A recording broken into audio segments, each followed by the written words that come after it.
Hello everyone, I am Crown of Luminary, also known as Lumi, and today I wanted to explore a very interesting topic that came up during one of my streams on Twitch while playing Wuthering Waves.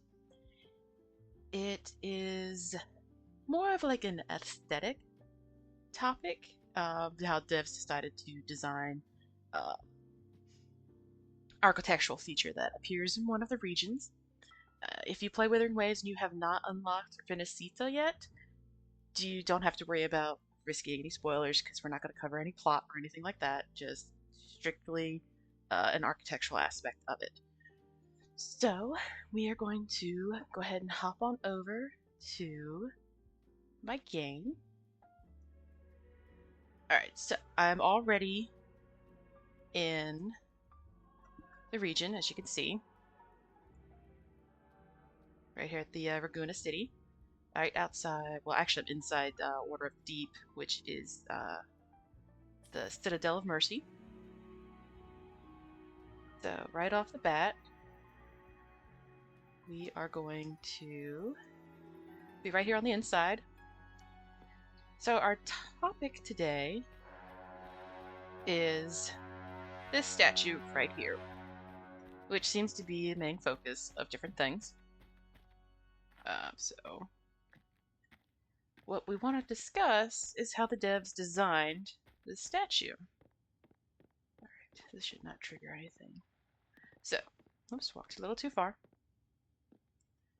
When you first see it, when you walk in, you think, okay, it's just a Pegasus with a unicorn, so it's a Unicorn Pegasus, technically.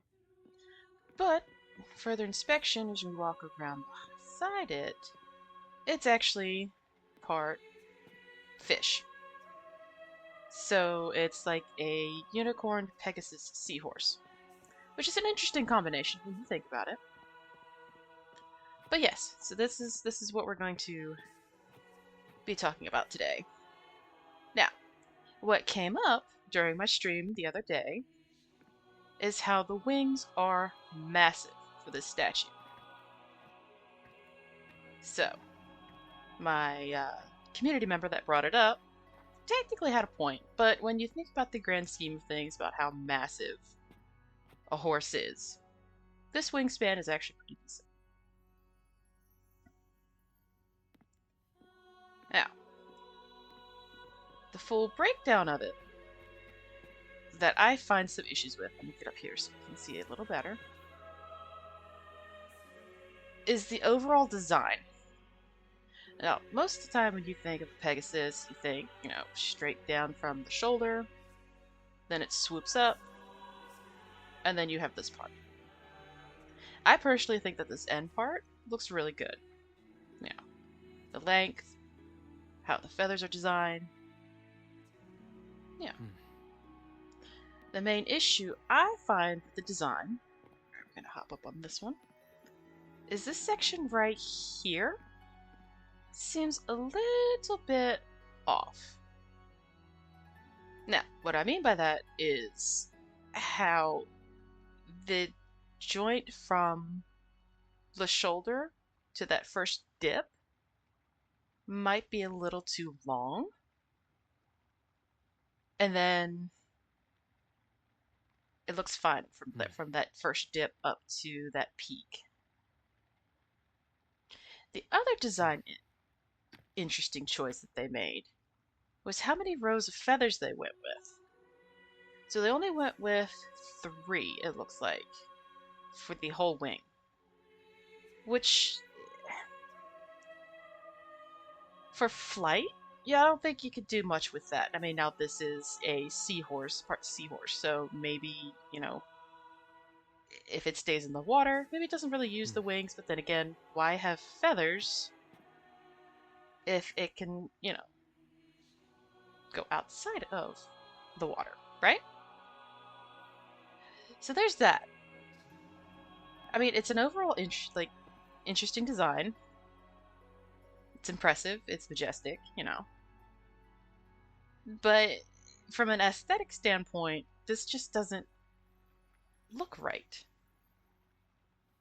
I mean, obviously the team did a really good job designing it, combining two two different types of creatures, you know, one land, one sea.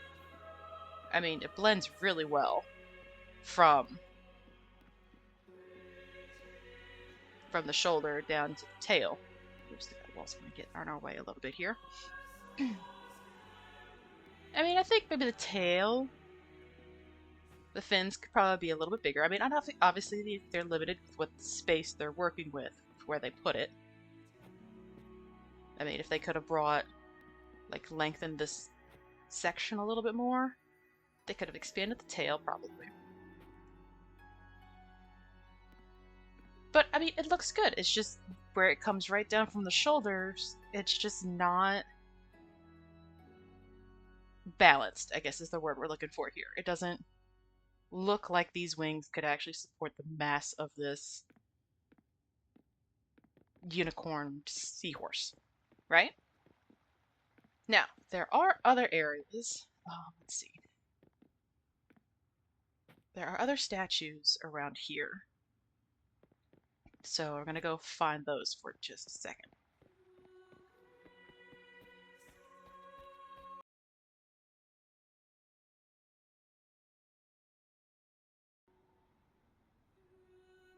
Okay, it took me a while to find this other statue.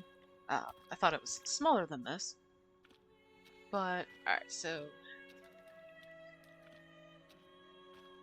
it's the same body size as the other statue, but yet the wings are a little better.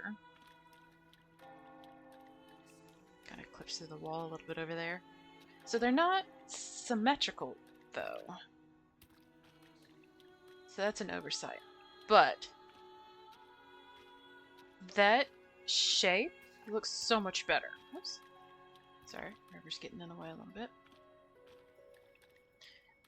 They still only went with 3 rows of feathers that come from the body, so that seems still a little too narrow. But this design looks a little better than the more bat-like, rigid look.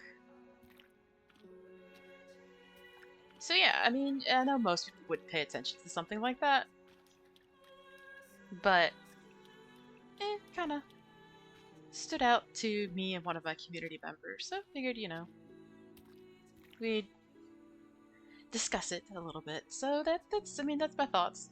This one looks better.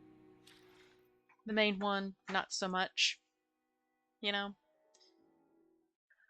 But yeah, thanks for sticking around and listening to me ramble on about the anatomy of a unicorn seahorse Pegasus type creature in Wuthering Waves.